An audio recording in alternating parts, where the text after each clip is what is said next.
This is the story we learned in Afrikaans, but it's saving it back now. Hippos are so good sometimes. Look there, he knows. Look, he's trying to help it out. Look there. And he's trying not to let the wild dogs eat it. Maybe it's still alive. No, not anymore. it's not. I think it's drowned. At least we saw a hippo kill. It's not really a hippo.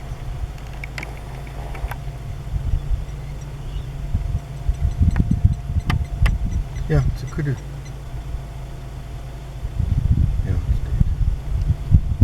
It was alive just now. Oh, it's got its tusk right through.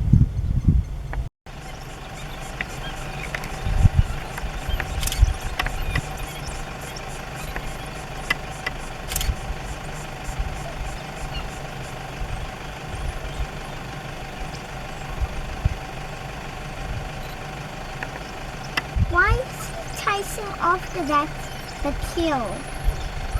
I don't know, he's probably trying to save it, thinking it's not dead.